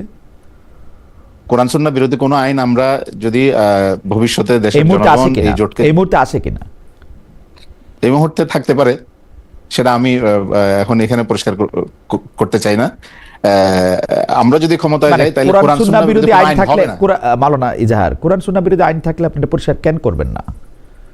মানে বাংলাদেশে 54 বছরে কোরআন সুন্নাহ বিরোধী আইন আছে কিনা আপনারা করবেন না, সেটা ঠিক আছে। কিন্তু আমি বিএনপিকেও দেখছি যে বিএনপি এই কথা বলছে যে কোরআন সুন্নাহ বিরোধী কোনো আইন হবে না। শেখ হাসিনা অন্তত 100 বার বলছে কোরআন সুন্নাহ বিরোধী, আপনাদের সাথে বসেই বলছে, মানে এই হেফাজতের ইসলামের মুরব্বীদের সাথে বসেই বলছে কিভাবে কি করতে হবে, সেটা তাও ঠিক করছে। আপনারা তাকে উপাধিও দিয়েছেন কওমি জননী। না, আমরা সেটা উপাধি দেইনি, এটা ব্যক্তি বিশেষ দিয়েছে। সেই ব্যক্তি বিশেষ আপনাদের শিষ্য মুরব্বীরা ছিল না? শিষ্য মুরব্বীরা ছিল না? উনি এই হেফাজতের প্রতিনিধিত্ব করে না, বা বৃহৎ উলামায়ে কেরামের প্রতিনিধিত্ব করেন, এটা উনি ওনার ব্যক্তিগত মতামত দিয়েছেন। এটাকে হেফাজত দমন করে না, বা এদেশের আলেম উলামায়ে কেরাম এটা দমন করে। কবে থেকে করে না? শেখ হাসিনা চলে যাওয়ার পর থেকে? না, ওই সময় থেকে? জি না, আগের থেকেই করে নাই, তখন থেকেই করে নাই। জি, ওকে, আচ্ছা, আপনাকে ধন্যবাদ। আমি একটু জনাব ববি হাজ্জাজের কাছে ফিরে আসি। যে ববি হাজ্জাজ, আপনি আসলে বিএনপির সংখ্যা বাড়াতে চাইতেছেন, বিএনপির ভোট বাড়াতে চাইতেছেন, বিএনপির মার্কা এটা বাড়াতে চাইতেছেন, এটা কিরকম? আমি আপনাকে বিএনপির রাজনীতির সাথে একমত হইতে দেখি নাই। শুধুমাত্র এমপি হওয়াটা আপনার জন্য এত বেশি জরুরি কেন হইলো, বা এমপি হয়ে আপনি আসলে কি বা করতে পারবেন? মানে না, ওয়ান্ডারফুল, একদম ঠিক কথা বলেছেন। আচ্ছা, খালেদের মধ্যে জাস্ট একটা ছোট অ্যাডিশন করে নিই। আপনি আমার কথা বলার শেষ করবার পর অনেক লম্বা প্রশ্ন আমার জন্য করে চলে গেলেন। জি, আপনাকে বন্ধুসুলভ ভাবে আপনি অনেক ভালো, তারপরও আপনি অনেক ভালো বলেন, তারপর প্রস্তুতির জন্য অনেক লম্বা একটা টাইম দিলাম। তারপর আমাকেই বলতে দেন যে প্রস্তুতি আমার জন্য কথা বললে আমাকে বলতে দেন। জি, যাক, না, আপনাকে অসংখ্য ধন্যবাদ। Obviously I'm not going to teach you how to do a show, obviously. No, you can. I can learn from everyone. মানে বন্ধু ভাই হিসেবে আমি জাস্ট বলছি আমার প্রতি এতটুকু ফেভার একটু দেখান। জি, যে আমাকে প্রশ্ন করলে এটার প্রশ্ন উত্তর দিতে দেন। না, ফার্স্ট এন্ড ফরমোস্ট আমি জানি যে আমার রাজনৈতিক ইতিহাসের সাথে আপনি পরিচিত। সেই জায়গা থেকে আমি ছোট্ট একটু রিমাইন্ডার আপনার অডিয়েন্সের জন্য, আপনার জন্য না, আপনার অডিয়েন্সের জন্য দিতে চাই যে শেখ হাসিনার সরকারের প্রথম যে নির্বাচনটা, তারা লুটতরা যে নির্বাচন করে, সেই নির্বাচনের সময় এমপির থেকে এমপি প্লাস আমাকে দাওয়াত জানানো হয়েছিল, আমি নেই নাই। সো কোনো কাজ আমি আমার লোভ মেটানোর জন্য না, আমার ইগো বা আমার সুপার কনফিডেন্স দেখানোর জন্য না। আমি বিশ্বাস করি আমি দেশের কাজ করবার দায়িত্ব নিয়েছি। কেউ আমাকে দেয় নাই ভাই, ঠিক আছে, আমি মানছি, তো কেউ দেয়নি, আমি নিজে আমি ঘাড়ে পেতে নিয়েছি। সেই জায়গা থেকে আমার যেখানে মনে হয় যে দেশের জন্য ভালো কিছু করা সম্ভব, যেইভাবে আমি সেইভাবে করতে চেষ্টা করেছি। এবং আপনি যেটা সত্যিকার পরিষ্কার করেছেন যে এর আগে অনেক সময় আমি যে বিএনপি সমালোচনা করি না, ঠিক না, অনেক করেছি। তবে বিএনপি সরকারি ক্ষমতায় ছিল না ভাই গত 15-16 বছর, তো তাদের সমালোচনা করারও বেশি কিছু ছিল না। সমালোচনা সরকারের সবচেয়ে বেশি করেছি, কারণ সেখানে সমালোচনা করার ছিল, আমাদের গণতান্ত্রিক অধিকার লুণ্ঠিত হয়েছিল। আজকে যেটা এসেছি, আপনার যদি মনে হয় বা কারো যদি মনে হয় যে একটা এমপির জন্য একটা এমপি হবার জন্য আমি লোভের চোটে চলে এসেছি, এইটাও পরিষ্কার করি যে ইতিমধ্যে এই মুহূর্তে আমরা নির্বাচন কমিশনের ডেটা সর্টিং করছি যে ঢাকা 13 আসনে অনেক ভোটার অন্য জায়গা থেকে গত 16 মাসে অন্তর্ভুক্ত করা হয়েছে, এটাও সর্টিং করছি।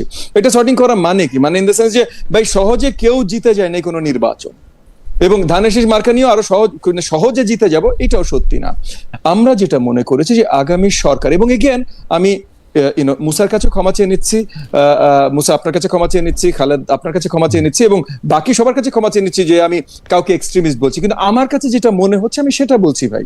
হ্যাঁ, আমার কাছে মনে হয় এবং এগেন বাংলাদেশ জামাত ইসলামের সাথে কিন্তু আমার অনেক সহানুভূতি ছিল যখন তারাও সরকার বিরোধী মানে স্বৈরাচার বিরোধী আন্দোলনের সাথে যখনই জড়িত ছিল। তাদের ভিতর আমাদের অনেক বন্ধু বান্ধব আছেন, প্রতিম মানুষ আছেন, কিন্তু তাদের যে আইডিওলজি, এই আইডিওলজির সাথে আমি একমত না। একই সাথে তাদের সাথে অনেকগুলো দল আছে, অনেকগুলো দলের আইডিওলজির সাথেই আমি একমত না। এবং ওই আইডিওলজি গুলো আপনি যদি একটু খেয়াল করে থাকেন, এবং খালেদ নিশ্চয়ই আপনি দেখেছেন যে গত কয়েকদিন আফগানিস্তানের খুব পরিচিত শীর্ষস্থানীয় একজন নেতাও বাংলাদেশের পররাষ্ট্র মন্ত্রণালয়ের কোনো জানা ছাড়া, কোনো ইনফরমেশন ছাড়া উনি ঘুরে বেড়াচ্ছেন, মিটিং করছেন, এবং এটা নিয়ে জামাত ইসলামের নেতৃত্বে যে জোটটা আছে সেই জোটের একজন গুরুত্বপূর্ণ নেতা, ঢাকা 13 আসনের একজন গুরুত্বপূর্ণ নেতার সাথেও তার ছবি দেখা গেছে। এইগুলো সবই কিন্তু আমার কাছে এগেন হতেই পারে, আপনি বলবেন না কেন আফগানিস্তান বাংলাদেশ হলে কি আছে, আমার কাছে এটা আশঙ্কাজনক। আপনাকে একটু থামাই, জনাব মুসাবিন ইজাহার, আমার কোন প্রশ্ন আপনি কি এটা আসলে ইয়া করবেন? কারণ হচ্ছে যে আমি কিন্তু মনে করি না জামাতে ইসলামী বা জামাতে ইসলামীর সাথে যে জোট আছে তাদের কেউ এক্সট্রিমিস্ট। কারণ বাংলাদেশে এক্সট্রিমিস্ট ফোর্সটা কাজ করে, এইটা আমার পক্ষে তারা প্রকাশ্য রাজনীতি করে এইটা আমি আসলে বিশ্বাস করি না। যারা করে তারা আড়ালের রাজনীতি করে বলে আমার মনে হয়। যারা প্রকাশ্য রাজনীতি করতেছেন, ছোট্ট একটু অ্যাড করি, আমি বলিনি এক্সট্রিমিস্ট ফোর্স, আমি বলেছি আমার কাছে মনে হয় এক্সট্রিমিস্ট আইডিওলজি, এবং এটা আমি আমার ধারণা থেকে বলছি, কিন্তু আমি বলছি না সবার ধারণা এক হবে না। ওকে, এটা কিন্তু একটু মালানা ইজাহার আপনি একটু বলবেন কিনা, একটু যদি ছোট করে এটা একটু রেসপেক্ট করতেন আপনি। আমি এই ক্ষেত্রে ববি হাজ্জাজ ভাইয়ের সাথে সম্পূর্ণ দ্বিমত পোষণ করছি। এখানে এক্সট্রিমিস্ট আইডিওলজি বলতে উনি কি বোঝাতে চাইছেন আসলে সেটা পরিষ্কার করেন। আমি একটু বুঝাই দিব,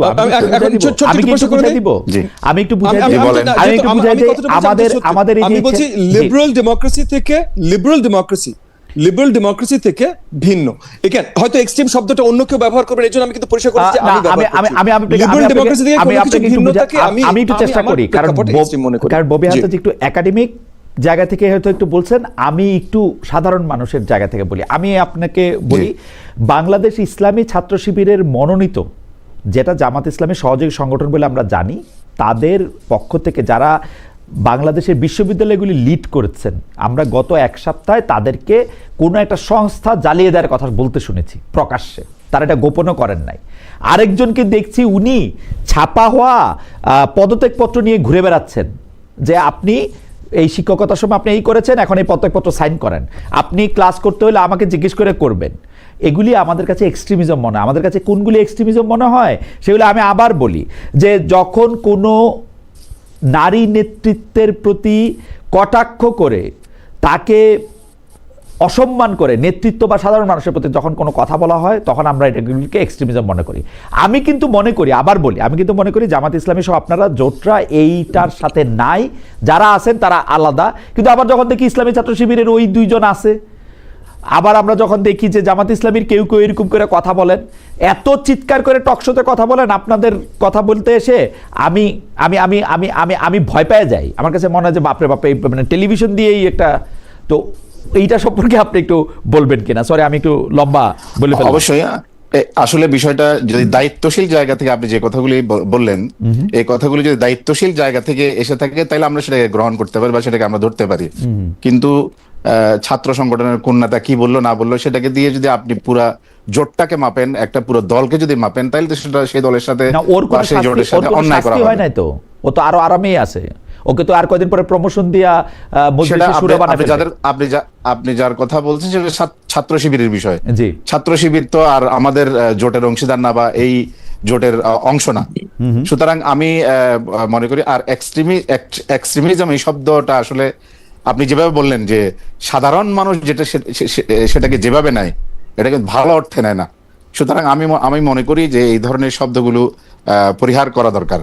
এবং আর আমার ভাই ববি হাজ্জাজ ভাই যে কথাটা বললেন যে আফগানিস্তানের কোন সরকারি কোনো প্রতিনিধি বাংলাদেশে এসেছেন, কারোর সাথে বৈঠক করেছেন, সেটাকে আমি যদি ভিন্ন দৃষ্টিকোণ থেকে দেখি, যে অন্য কোন রাষ্ট্রের কেউ যদি এসে এই দেশে যদি এর ধরনের বৈঠক করেন, তাহলে আফগানিস্তানের কেউ যদি এসে বৈঠক করেন, তাহলে সমস্যা কোথায়? না, সমস্যাটা কোথায়? আমি আপনাকে বলি, কোন একটা দেশের সাথে যদি তার কূটনীতিক সম্পর্ক থাকে, যেমন তালেবান গভর্নমেন্টের সাথে বর্তমান পৃথিবীতে যত দেশ আছে, শুধু কূটনীতিক সম্পর্ক আমি দেখি ভারতের আছে। তালেবান পররাষ্ট্রমন্ত্রী ভারতে গেছেন, তাকে লাল গালিচা সংবর্ধনা দেওয়া হয়েছে। তালেবান পররাষ্ট্রমন্ত্রীকে কিন্তু ইসলামী অর্গানাইজেশন মানে ওআইসি যারা আছে, আরব লীগ যারা আছে, বাংলাদেশ, মালয়েশিয়া, তাদের কেউ তাদের সাথে এরকম কোনো সম্পর্ক নাই। সেই জন্যই পররাষ্ট্র মন্ত্রণালয় বলতেছেন তাদের সাথে কিন্তু অফিসিয়াল সম্পর্ক নাই। আমি জনাব মামুনুল হককে জিজ্ঞেস করছিলাম, কিন্তু আপনি যে আফগানিস্তান গেছিলেন সেটা কি হয়ে গেছেন, উনি বলছেন যেহেতু সরাসরি সম্পর্ক নাই, উনি লন্ডনে গেছেন, লন্ডন থেকে আরেকটা এনজিওর মাধ্যমে সেখানে গেছেন। এইটা হচ্ছে সমস্যার জায়গা মাওলানা ইজাহার, আপনি যদি সমস্যাটা না বুঝতে পারেন। সরাসরি সম্পর্ক না থাকলে কি ওনারা বেসরকারি এই দেশে আসতে পারবেন না? সে আসতে পারবেন কিনা সেটা আপনি বলেন, মানে এটা ববি হাজ্জাজের দিকে আপনি প্রশ্নটা দিয়েন না, আপনি বলেন আসছেন ভালো হয়েছে, আমার সাথেও দেখা হয়েছে, এটা ভালো, সেটা বললেই তো হয় না। আসলে অসুবিধা কোথায়? আমি তো আপনাকে অসুবিধাটা বললাম, স্বাভাবিক কূটনৈতিক সম্পর্ক নাই তো, স্বাভাবিক কূটনৈতিক সম্পর্ক নাই তো, আছে শুধু ভারতের সঙ্গে। স্বাভাবিক কূটনৈতিক সম্পর্ক না থাকলেও কেউ আফগানিস্তানের বর্তমান সরকারের সাথে একমাত্র ভারতের সাথে স্বাভাবিক কূটনৈতিক সম্পর্ক আছে, পাকিস্তানের সাথে নাই, আমাদের সাথে নাই। না, কূটনৈতিক সম্পর্ক না থাকলেও যদি বেসরকারিভাবে কেউ যদি সফরে আসে তাহলে সেটা আমাদের দেশের গভর্নমেন্ট যদি সেটাকে পারমিট করতো না। তো দেশের গভর্নমেন্ট যেহেতু পারমিট করেছে, তাই সেই কারণে গভর্নমেন্ট বলছে সে জানে না বলছে, সেটা আমি দেশের গভর্নমেন্টকে কি কারণে বলছে জানি না, কিন্তু এটা উনি যে এসেছেন এখানে, উনি আসাটা, উনার কারোর সাথে কথা বলাটা, এটা কি আমাদের দেশের কোনো আইন বিরোধী হয়েছে? বিষয়টি আমার কাছে মনে হয় না, আমার কাছে মনে হয় যে ঠিকই আছে, আপনাদের সঙ্গে কথা বলছে, ছবি তুলছে, আপনাদের সাথে বিভিন্ন বিষয় শেয়ার করছে, এটা আমার কাছে ঠিকই মনে হয়, আমার কাছে কোনো সমস্যা মনে হয় না। সমস্যা ববি হাজ্জাজের কাছে মনে হয়েছে, উনি এইটা একটা প্রশ্ন তুলেছেন। আপনি বললেন যে আসলে সমস্যা কোথায়, ঠিক আছে, আসলে সমস্যা নাই, এটা ইটস ওকে, ইটস ফাইন। আমার কাছে মনে হয় যে মানে আমাদের দৃষ্টিভঙ্গির বিষয়। আমরা কিছু কিছু দেশকে বা কিছু কিছু অঞ্চলকে আমরা ভিন্নভাবে ডিফাইন করতে চাই। আমরা না তো শুধু, আমরা পাকিস্তান, সৌদি আরব, আমরা না কিন্তু শুধু, আমি কারেকশন করি, আমরা পাকিস্তান, অনেকেই করেন না, অনেকে না, কিন্তু কেউ ভারত ছাড়া আফগানিস্তানের সাথে ওরকম, আমি জানি না ববি হাজ্জাজ এগুলির ব্যাপারে খুব আপডেটেড থাকেন, তিনি হয়তো বলতে পারবেন, কিন্তু আমি মাঝখানে একটু কথা বলে নিই। আমাদের একজন দর্শক, ওনার নাম হিজিবিজি 1947, উনি বলছেন খালেদ ভাই, ইসলাম নিয়ে আপনার সমস্যা কোথায়? ইনশাল্লাহ আগামীর বাংলাদেশ চলবে শরিয়া আইনে। ভাই, আমার ইসলাম নিয়ে কোনো সমস্যা নাই, আমার কোনো কিছু নিয়ে কোনো সমস্যা নাই, গণতন্ত্র নিয়ে সমস্যা নাই, ইসলামে শরিয়া নিয়ে কোনো সমস্যা নাই। সেই জন্যই আমি জানতে চাই, আপনারা যদি শরিয়া আইনি দেশ চালান, আপনারা বলেন আপনারা শরিয়া আইনি দেশ চালাবেন। আমি আসলেই বলতেছি যে আমি গণতন্ত্রের প্রতি শ্রদ্ধাশীল। বেশিরভাগ মানুষ যদি আপনারা চান বাংলাদেশ শরিয়া আইনে চলুক, শরিয়া আইনে চলতে পারে, আমার কোনো সমস্যা নাই। কিন্তু আমি আসলে বেশরিয়তি কোনো কিছু দেখি না। আমি কিন্তু বেশরিয়তি, মানে আমি সেই জন্যই মাওলানা ইজাহারকে প্রশ্ন করেছিলাম যে আপনি কি এখন কোরআন সুন্নাহ বিরোধী কোনো আইন এই মুহূর্তে দেখেন? আমি দেখি না, কিন্তু এটা আমার জ্ঞানের স্বল্পতা হতে পারে। আমরা জনাব ববি হাজ্জাজের কাছে জানতে চাই যে জনাব ববি হাজ্জাজ, আপনি মাওলানা ইজাহারের রেসপন্স দেখলেন যে তিনি বলছেন যে যদি থাকে, আসে, কথা বলে, তাহলে সমস্যাটা কোথায়? আপনি সমস্যাটা আমাদেরকে একটু বলবেন। তার আগে যদি আপনি আমাকে 20 সেকেন্ড সময় দেন, আমি দর্শকদের কাছে যেটা জানতে চেয়েছিলাম সেটা একটু বলি। এসেছেন এবং আফগানিস্তানের foreign policy, specially all of Asia foreign policy যে কন্ট্রোল, মানে মেইনটেইন করেন বা কন্ট্রোল করেন, মেইন চিন্তাবিদ এবং মেইন ডিসিশন মেকার, সেই ভদ্রলোক এসেছেন, কিন্তু স্টেট জানে না। তো স্টেট টু স্টেট রিলেশনশিপ কি পারসন টু স্টেট রিলেশনশিপে সর্ট অফ পরিণত হবে? এটা একটা বড় সমস্যা। দ্বিতীয়, যদি সমস্যা না দেখে এটা কি প্র্যাকটিক্যালি পসিবল? সরকার না জানলে কি এটা, জনাব ইজাহারের সাথে আমি একদম একমত, সরকারের না জানে কি এটা আসা সম্ভব? মানে আমরা গেলেও তো সরকার সরকার বলেছে। আচ্ছা, দ্বিতীয় জিনিস আসে, না ভাই, আপনি অনেক কিছু মনে করতে পারেন, এগোন, কারোর ফিলিংস হার্ট না করে আমি বলতে চেষ্টা করছি, আমরা সবাই ভিন্ন জিনিস চাই, ভিন্ন জিনিস মনে করি, বাট বাংলাদেশ আফগানিস্তান হোক না ভাই, আমি এটা চাই না। আমি যতদিন রাজনীতি বা যে কোনো কিছুর সাথে জড়িত থাকবো, বাংলাদেশ আফগানিস্তান হোক, এইটা থামানোর জন্য যা কিছু করতে হয় ভাই, এটা শুধু মার্কা না, যা কিছু করতে হয় আমি করব। এবং আমি এই জোট সম্বন্ধে একটা কথা বলি, এই যে খালেদ আপনি বললেন যে নারীদের মর্যাদা এন্ড হোয়াট নট, এই জোটে জেএসডি রব যুক্ত হয়েছে। জেএসডি রবের নেতৃত্ব এখন দিচ্ছেন ম্যাডাম তানিয়া ভাবি দিচ্ছেন। উনি একজন নারী। কয়টা মিটিং এ উনাকে দেখেছেন? এবং এই যে জোটটা তৈরি হয়েছে, এগেন আমি মুসার কথা বলছি না, উনি অত্যন্ত ভদ্র একজন মানুষ, এগেন, কিন্তু আমি জোট হিসেবে কথা বলছি, এবং এই জোটে এনসিপি আছে, আমার আরেকজন অত্যন্ত শ্রদ্ধেয় ব্যক্তি, কিন্তু ববি হাজ্জাজ, আমি উইথ ডিউ রেসপেক্ট, আমি মাঝখানে একটু কথা বলি, যেই কথা উনারা বলতেছেন না, আমি এই জায়গায় মিটিং এ যদি এই যে অন্য অনেকগুলো দল আছে তারা বসবেন না যদি তানিয়া রব যান, কিন্তু তানিয়া রবের দল এই জোটে আছে। সো আপনি যখনই বলবেন যে নারীর প্রতি শ্রদ্ধা বা কেমন বাংলাদেশ দেখতে চান বা কি দেখতে চান, তখন আমার এটা নিয়ে সমস্যা আছে। Again, আমি মুসার কাছে ক্ষমা চেয়ে নিচ্ছি, আমি এক্সট্রিমিস্ট বলে, না, না, কিন্তু- আমি এটাও ক্ষমা চেয়ে না, না, নিচ্ছি। কিন্তু কারণ আমি জনাব mean হাজার, করেছি, জনাব আমি হাজার, এটাও প্রশ্ন জনাব করতে হাজার, চেষ্টা করেছি যে লিবারাল ডেমোক্রেসি আমাকে একটু থেকে প্রশ্নটা করতে দেন। যখনই আপনি veer আমাকে একটু করবেন অন্য প্রশ্নটা যে করতে কোনো দেন। জায়গায়, আমি তখন কিন্তু সেটা আমার কাছে ভাই অ্যাকসেপ্টেবল না। লিবারাল ডেমোক্রেসি থেকে, লিবারাল ডেমোক্রেসিতে আপনি লেফট হন, রাইট হন, সেন্টার হন, কোন অসুবিধা নেই। আমাকে প্রশ্নটা করতে দেন। জি, জি, জি, জি, যেইখানে জনাব মুসা বিন ইজহার এখানে উপস্থিতি আসেন, জামাতে ইসলামের জি। অন্যান্য নেতৃবৃন্দকে আমরা শুনছি, তারা বলতেছেন না কিন্তু একবারের জন্য তারা এটা আফগানিস্তান বানাবেন। আপনি কেন বলতেছেন যে তারা আফগানিস্তান বানাবেন? আফগানিস্তানের সাথে ওনলি ভাই, বিকজ তারা আফগানিস্তানের আফগানিস্তানের নেতা একটা লোকের সম্বন্ধে সাথে কথা কথা বলছে বলছেন বলে বললাম। তারা অন্তত না না না, আমি অন্তত- বুবি হাজ্জাজ ভাইয়ের এই কথাটাকে আমি অন্তত ইউরোপিয়ান আমেরিকান বহু লোকের সাথে ওনারা কথা বলেন, তারা তো দেশটা জি, জি, ইউরোপ জি। আমেরিকাও বানাতে চায় আপনি না। আফগানিস্তানের নেতা নিয়ে কথা বললেন, হ্যাঁ। প্লাস যেই নেতার সাথে ছবি এসেছে সেই নেতার বক্তব্য আছে, সেই নেতার বক্তব্য আছে ভাই, আফগানিস্তান আমি এই বানানো ক্ষেত্রে নিয়ে। আমি এই ক্ষেত্রে হ্যাঁ। ববি হাজ্জাজ ভাইকে বলবো যে আমার মুসা ভাইয়ের এই ধরনের বক্তব্য নাই, আমাদের থেকে এই ধরনের বক্তব্য নাই, কিন্তু উনার এই ধরনের বক্তব্য আছে ভাই, যার সাথে বসেছে, যার সাথে ছবি দেখেছে না, না, আমরা। সেটা উনার সেই জায়গায় ইরাদা আমি হইতে বলছি। পারে, সেটা উনার মনের না, গ্রহণ না, করে, কিন্তু again, fair বাংলাদেশের enough. নেতারা তো বাংলাদেশের Understood নেতারা তো ভাই। এটা বলতেছে না। দেখেন ওইটা ইসলামী আপনার আন্দোলন পরিষ্কার এই- করে বলেছে, দেখেন ভাই, হ্যাঁ। ইসলামী আন্দোলনের নেতৃত্ব পরিষ্কার করে বলেছে যে শরিয়া খিলাফতের স্টেট হবে যদি ওনারা নির্বাচন জেতে। যার কথা বলছি বাংলাদেশ খিলাফত মজলিস, তারা পরিষ্কার করে বলেছে যে আপনার শরিয়া আইন খিলাফতের দেশ হবে তারা যদি নির্বাচনে জয় হয়। আমি- হ্যাঁ, জামাত ইসলাম এটা বলে নাই, আমার ভাইয়ের দল course নিজাম হবে। ইসলাম এটা বলে নাই, ভাই, অনেকগুলো কিন্তু দল ওনারা বলে। এটা- আমি ওনারা এখানে এটা আমি- eventually আমি করতে এখানে- চান। জি, আমি জি, এখানে জি, clarification জি, দিই। জনাব মুসাবিন আজাদ, আমার জনাব একটা ভয় মুসাবিন আছে আজাদ। লিবারাল জি, জি। ডেমোক্রেসি থেকে অন্য এখানে, কোথাও যাওয়া। এটা জি, আমার জনাব, ভয়, আমি ভাই, ব্যক্ত করছি জি, ভাই। আমার ভাই একটু- ববি আমি- হাজ্জাজ ভাই মানে বেশ কয়েকটি কাউকে কথা বলেছেন। কারোর জি, বিরুদ্ধে জি। কথা বলছেন কিছু না, আমার জি, ভয় আমি ব্যক্ত করছি। একটু মুসাবিন নিজারকে কথা বলতে দেন। ববি ভাই বেশ জি, কয়েকটা জি, কথা জি, বলেছেন, জি। যেমন বলেছেন যে লাস্ট যে কথাটা বললেন যে বাংলাদেশ খেলাফত মজলিস ক্ষমতায় গেলে তারা ইসলামিক স্টেট কায়েম করবে, শরিয়া আইন চালু করবে, এবং ইসলামী আন্দোলন ক্ষমতায় গেলে তারা ইসলামিক স্টেট কায়েম করবে, শরিয়া আইন কায়েম করবে। এই বিষয়গুলো এই নির্বাচনকে কেন্দ্র করে যে সমঝোতার যে জোট, এই জোটকে কেন্দ্র করে কিন্তু এই বক্তব্যগুলি ওনারা দেন নাই। ইসলামী আন্দোলন বা বাংলাদেশ খেলাফত মজলিস যারা সম্পূর্ণ ইসলামিক রাজনীতি চর্চা করেন, আমরা সহ, আমরা যদি এই দেশে জনগণকে আমরা যদি দাওয়ার মাধ্যমে আমাদের যে রাজনীতি, আমরা সেই রাজনীতির মাধ্যমে যদি আমরা জনগণকে সেদিকে আনতে পারি এবং জনগণ যদি আমাদেরকে অ্যাকসেপ্ট করে, তাহলে তখন আমরা ইসলামী আইন কায়েম করব, শরিয়া আইন কায়েম করব জনগণের সেন্টিমেন্ট নিয়ে, এবং সেটার জন্য আমরা কাজ করে যাচ্ছি নির্লজ্জভাবে। এটা একটা বিষয়। আরেকটা বিষয় যেটা আমার ভাই বললেন যে আমার একটা আফগানিস্তানের ব্যাপারে, আমি আমি একটু শেষ করে নিই। জি। আফগানিস্তানের ব্যাপারে আমার মনে হয় ওনাদের দৃষ্টিভঙ্গিগত সমস্যা আছে, যে আফগানিস্তান দেখলেই যে আমরা একরকম মনে করি, এবং এই যে কথাটা বললেন যে আমরা এই দেশকে আফগানিস্তান হিসেবে দেখতে চাই না, আমি মনে করি যে উনি যার দিকে ইঙ্গিত করলেন আমাদের মামুনুল হক ভাই সহ কেউ আমরা এই দেশকে বাংলাদেশকে আমরা আফগানিস্তান বানাবো বা কেউ বলেছেন এটা আমার জানা নাই।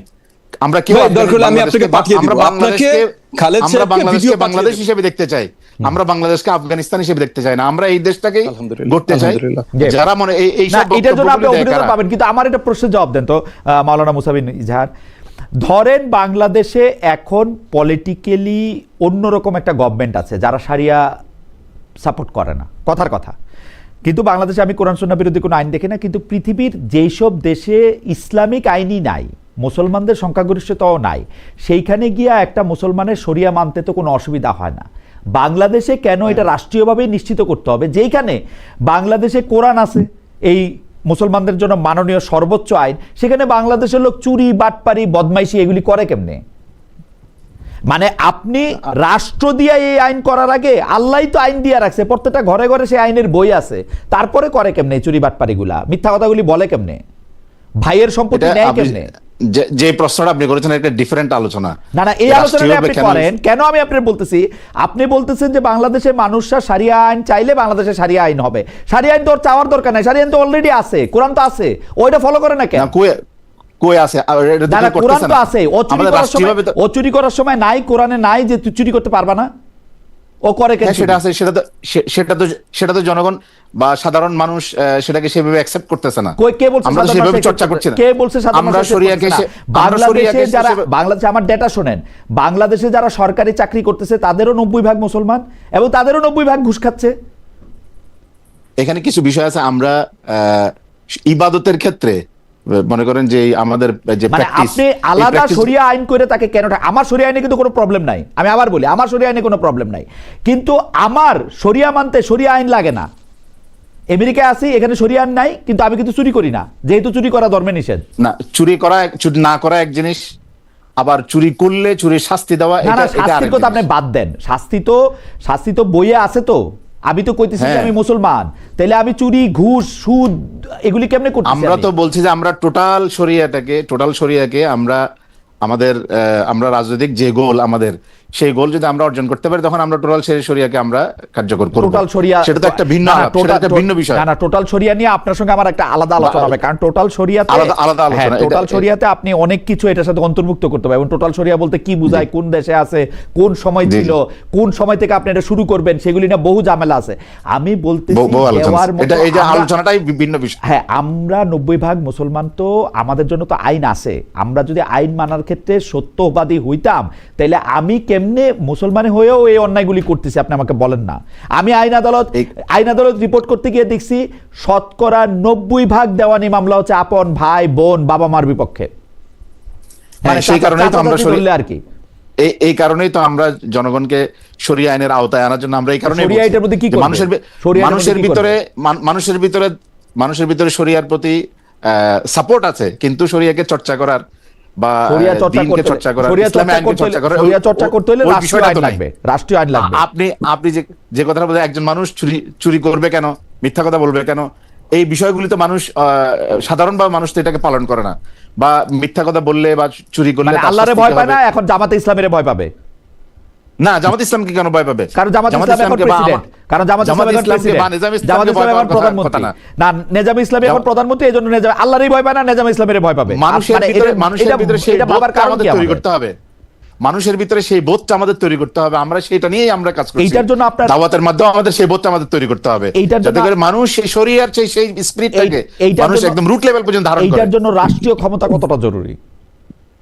অবশ্যই জরুরি। এটার জন্য রাষ্ট্রীয় ক্ষমতা থাকলেই তো এটাকে ভালোভাবে ইমপ্লিমেন্ট করা যাবে। রাষ্ট্রীয় ক্ষমতা ছাড়া আপনাদের কথা কেউ শুনতেছে না। রাষ্ট্রীয় ক্ষমতা থাকলে যেভাবে শুনে, রাষ্ট্রীয় ক্ষমতা না থাকলে সেভাবে শুনে, এটা তো স্বাভাবিক বিষয়। আমার কাছে এই ব্যাপারটা নিয়ে আমি একটু আপনাকে ধন্যবাদ জানাব মাওলানা মুসা বিন ইজাহার, খুব সুন্দর করে এটার মধ্যে এটা বলছেন। কিন্তু আমি জনাব ববি হাজাজের কাছেও জানতে চাইবো যে আপনার কথা শুনলেও মনে হয় যে এমপি না হইলে মনে হয় বাংলাদেশের মানুষের জন্য আসলে আর কোনো কিছু করার যায় না। মানে আমি বাংলাদেশের রাজনীতিতে এই কয়দিন ধরে একটা দিতেছি যে সবাই এমপি হইতে চাইতেছে, মানে এটা পলিটিশিয়ান হোক, এইটা একজন একাডেমিশিয়ান হোক, বিপ্লবী হোক, সবারই হচ্ছে এমপি হইতে হবে। মানে এটা কিন্তু আজকে শুরু হয় নাই। শেখ হাসিনা যেহেতু নায়ক, গায়ক, গায়িকা, নায়িকা অনেককে এমপি করছেন, এতে করে মনে হয়েছে যে বাংলাদেশের আসলে এমপিটাই হইতে হবে। আমি এটা নিয়ে আপনার একটু বক্তব্য শুনতে চাই জনাব ববি হাজাজ। আমি ধরে নিচ্ছি আপনার শেষের দিকে চলে এসেছি, আমি শর্ট করব। পয়েন্ট হলো আপনার দীপু হত্যাকাণ্ড, প্রথম আলো আগুন, ডেইলি স্টার আগুন, এই সবকিছু যে ঘটনাগুলো ঘটেছে, এগুলো কিসের বহিঃপ্রকাশ? কোন তৌহিদি জনতা কোত্থেকে আসলো, কে অর্গানাইজ করলো, কিভাবে করলো, এই জিনিসগুলো যতক্ষণ পর্যন্ত পরিষ্কার না, এবং এই জিনিসগুলোর উত্তর যতক্ষণ পর্যন্ত আমরা পাই নাই, ততক্ষণ পর্যন্ত সরকার পরিচালনা সঠিকভাবে করতে পারাটা বা করতে পারার জায়গায় যাওয়াটা আসলেই একটা যুদ্ধ বলে ভাই আমি মনে করি। আপনার যদি মনে হয় বা আপনার দর্শকদের যদি মনে হয় যে ববি হাজাজ এমপি হওয়ার লোভে সব লুটাই দিছে, কোনো অসুবিধা নেই ভাই, কোনো অসুবিধা নেই। আমি যদি ভুল প্রমাণিত হব আগামীতে, তবে আগামীতে যেন কোনো দীপু হত্যাকাণ্ডের আশেপাশে কোনো ঘটনা না ঘটে, আগামীতে যেন কোথাও আগুন না জ্বলে তৌহিদি জনতার নামে, আগামীতে যেন মহিলারা ফুটবল খেলতে গেলে সেটাতে আক্রমণ না হয়, এইটা আমি মনে করি ভাই বাংলাদেশকে ভালোবেসে, এই দেশ জাতিকে ভালোবেসে, রাজনীতিতে 13 বছর 14 বছর বহুত ত্যাগ স্বীকার করেছি, এই ত্যাগগুলো মাগনা স্বীকার করি নাই ভাই। লিবারেল ডেমোক্রেসি যেন বাংলাদেশে সঠিকভাবে ইস্টাবলিশড হয়, প্রত্যেকের অধিকার যেন সঠিকভাবে পালন হয়, বাংলাদেশ যেন কোনো মতে আফগানিস্তান টাইপের দেশ না হয়, এইটা আমি যতদিন বেঁচে আছি ভাই আমি ততদিন এটার জন্য কাজ করবো। এটার জন্য গালি দেন, এটার জন্য ছোট হয়ে, এটার জন্য যা ইচ্ছা বলেন ভাই, যে এমপি হওয়ার লোভ, এইটা হওয়ার লোভ, যেইটা বলেন ভাই, এবং এমপি হবে এটার কোনো গ্যারান্টি নাই, বুঝছেন? সো এই জায়গা থেকে আমি কাজ করছি, আমি কাজ করতে থাকবো। খালেদ আপনার ভাই হিসেবে আমাকে পছন্দ হয়, আপনি আজকে ভালো বলবেন, কালকে যদি অপছন্দ হয় আপনি আমাকে জানাবেন। মুসা, আপনিও আমার ভাই, যদি আমি কোনো ভুল বলে থাকি আগামীতে, আপনার সাথে অনেক কথা হয় আমার, আগামীতে আপনি আমাকে বলবেন যে ববি আমার ভাই, আপনি এই কথাগুলো ভুল বলেছেন। আগামীতে দুই ভাই মিলে, কারণ আমি জানি আপনি দেশকে ভালোবাসেন, আপনার বাবা দেশকে ভালোবাসতো, আমরা দেশের জন্য কাজ করতে চাই। শুধু আমি মনে করি দেশ সবচেয়ে ভালো থাকে লিবারেল ডেমোক্রেসি হিসাবে, এই কারণে আমি এইভাবে কথা বলি, এইভাবে কাজ করি। আপনার লিবারেল ডেমোক্রেসির সংজ্ঞা থেকে বা লিবারেল ডেমোক্রেসির জায়গা থেকে যে কথা বলেছেন জনাব মুসা বিন ইজহারের কথা আমরা শুনতে চাই যে আপনি আসলে কোনটাকে সবচেয়ে আইডিয়াল জায়গা মনে করেন। লিবারেল ডেমোক্রেসিটা উনি যেভাবে বলছেন সেটা তো উনি বলছেনই। আমরা খালি দর্শকদের একটা শেষ মতামত জনাব মুসা বিন ইজহার আপনার কথা শুরু আগে একটু বলতে চাই। উনি বলতেছেন, ওনার নাম শাহিনুর ইসলাম, উনি বলছেন যে খালেদ ভাই কোরআন সব মুসলিমের ঘরে আছে কিন্তু কেয়ামতের ভয় কজনের মনে আছে, তাই কোরআনের আইন রাষ্ট্রীয়ভাবে প্রয়োগ করতে হবে, এটা ওনার মতামত। আমি একটু জনাব মুসা বিন ইজহারের কাছে জানতে চাই যে জনাব ববি হাজ্জাজ লিবারেল ডেমোক্রেসির কথা বললেন, যেখানে সব মত সব পথের একটা অধিকার হবে। আমি লিবারেল ডেমোক্রেসি বলতে বুঝি সব মানুষের অধিকার সমান হবে, মানে আপনার মতো জ্ঞানী হইলেও সমান হবে, ববি হাজ্জাজের মতো একাডেমিক হইলেও সমান হবে, আমার মতো মূর্খ হইলেও সমান হবে, সবার জন্য আসলে সব মানুষের অধিকার সমান হবে। সেটা আপনি কি মনে করেন যে মানে মানুষের অধিকার আসলে কেমন হওয়া উচিত জনাব মুসা বিন ইজহার? জি, প্রথম কথা হলো যে মানুষের অধিকার নিশ্চিত করার জন্যই তো ইসলাম এসেছে, মানে সমান অধিকার কিনা, সমান অধিকার সবচেয়ে বেশি ন্যায্য অধিকার দিয়েছে ইসলাম সবাইকে। আচ্ছা। যার যে অধিকার হওয়া উচিত ইসলাম সেই অধিকারটা দিয়েছে। আর এখানে আমার ভাই ববি হাজ্জাজ ভাই যে কথাগুলি বললেন, যে উনার কথার যে ধরন, উনি হয়তো সরাসরি ইঙ্গিত করেন নাই, কিন্তু কথার ধরন থেকে যেটা বোঝা যায় যে এই যে রিসেন্টলি যে সমস্ত এক্সট্রিমিস্ট কাজগুলি হয়েছে আমাদের, রিসেন্টলি কোথাও জ্বালা পোড়াওয়ার কথা বা হত্যাকাণ্ড, এইসব বিষয়গুলির সাথে তো আমরা বা আমাদের জোটের যারা অংশীদার তাদের সাথে কেউ জড়িত নয়। এই যে কাজগুলি হয়েছে, এই কাজগুলি যে অন্য কোনো পক্ষ এগুলির পিছনে ছিল না, এটা আমি কিভাবে নিশ্চিত হলাম? যে ইসলামের নাম দিয়ে বা তৌহিদি জনতার নাম দিয়ে এখানে তো যারা ইসলামকে পছন্দ করে না এই ধরনের কোনো শক্তি এটার পিছনে থাকতে পারে। আমরা মনে করি এই সমস্ত কাজগুলি দেশের বিরুদ্ধে অস্থিতিশীলতা তৈরি করার, দেশের বিরুদ্ধে একটা ষড়যন্ত্র। আমরা যারা ইসলাম চর্চা করি বা ইসলামী রাজনীতি করি, আমরাও এই দেশের জনগণের বিরুদ্ধে বা যারা সহিংসতার যে রাজনীতি, সে রাজনীতিকে আমরা সমর্থন করি না। আমরা চাই যে এই দেশের সকল মানুষ তাদের অধিকার সঠিকভাবে তারা চর্চা করবে, ভোগ করবে। এবং এই কারণেই আপনি দেখেছেন যে কিছুদিন আগে যখন বাংলাদেশে বিভিন্ন মন্দিরগুলিতে হামলা হয়েছে, সেখানে এই দেশের যারা ওলামায়ে কেরাম বা ইসলামপন্থী জনতা, তারাই সর্বপ্রথম বিভিন্ন মন্দিরগুলিকে প্রটেক্ট করার জন্য তারা সামনের সারিতে এসেছিল। সুতরাং আমরা এই দেশে সকল জনগণ, সকল ধর্মের, সকল মতের, সকল জনগণের সমান অধিকার এবং ইনসাফ ভিত্তিক ন্যায্য অধিকার প্রতিষ্ঠা করার জন্য আমরা এই কথা বলি। আপনি যেটাকে লিবারেল ডেমোক্রেসি হিসেবে ব্যাখ্যা করছেন, আমরা মনে করি তার চেয়েও বেশি ইসলাম যেই অধিকার দিয়েছে, ন্যায্য অধিকার দিয়েছে, সেটাই মানুষের জন্য সবচেয়ে বেশি কল্যাণকর এবং উপকারী। আমরা সেটাকেই বাস্তবায়ন করতে চাই। আর ইসলামিক ফোর্স হলেই যে এখানে সহিংসতার দিকে যাবে বা এক্সট্রিমিজমের দিকে যাবে, এই যে চিন্তা আমাদের, বা অমুক রাষ্ট্র এরকম করেছে, আমরা যে সেটাকে চিন্তা করি বা ডিফাইন করি, এই চিন্তা থেকে, দৃষ্টিভঙ্গি থেকে আমাদের বের হয়ে আসতে হবে। আমি একটু বোঝার জন্য জনাব মুসা বিন ইজহার, আপনি বলার পরে যদি সময় থাকে আমরা ববি থেকে একটু শুনবো। যেমন ধরেন আপনি ইমপ্লিমেন্টেশনের কথা বলতেছেন, আমাদের দর্শকরাও এটা বলতেছেন যে ভাই আপনি তো কোরআন হাদিস কিছু পড়েন না, আপনি তো কিছু জানেন না, আপনি তো মূর্খ, সেজন্য আপনি এগুলি বলতেছেন। কিন্তু আমার প্রশ্ন কিন্তু সরল। যেমন ধরেন আল্লাহ কোরআনে শুকর খাওয়া হারাম বলছেন, এই শুকর খাওয়া হারাম দেখার জন্য কিন্তু পুলিশের দরকার নাই।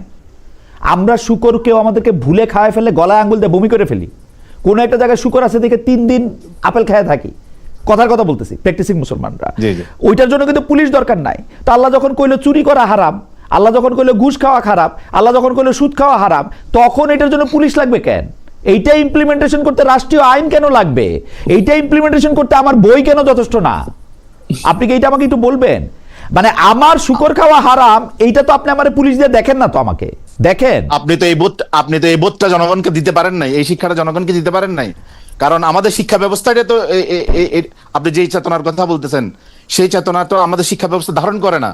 এই জন্যই তো ক্ষমতায় যাওয়া দরকার, যে শিক্ষা ব্যবস্থার সংস্কার, জনগণের যে ব্যাপক শিক্ষা ব্যবস্থা দেখাতে পারবেন যে শিক্ষা ব্যবস্থার মধ্যে চুরি, দুর্নীতি, ভাইয়ের বাচ্চার সম্পত্তি, এতিমের সম্পত্তি, আমানতের খেয়ানত করার কথা বলা হয়েছে একটি শিক্ষায়?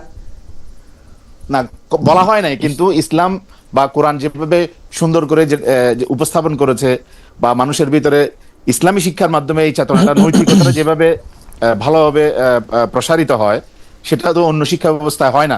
এটা শুধু রাষ্ট্রীয় কাঠামোর মধ্যে আসলেই এটা ও শিখবে। ওরে এতবার করে বলা হয়েছে, এত অ্যাপ আছে, এত ও আর এটা শিখতেছে না। আপনি যেমন আপনি কোরআনের কথা বললেন যে কোরআনের মধ্যে এইসব বিষয়গুলো আছে, এটা আমরা কোরআনে আছে কিন্তু আমরা ধারণ করি না কেন? কোরআনে এই বিষয়গুলো আছে, এটা কয়জন জানে? কয়জন কোরআন জানে? না আমি জানি, আমি এটা মাওলানা ইজার, আমি আপনাকে এনশিওর করতেছি বাংলাদেশের সব মানুষ জানে যে ইসলামে চুরি করা মহাপাপ।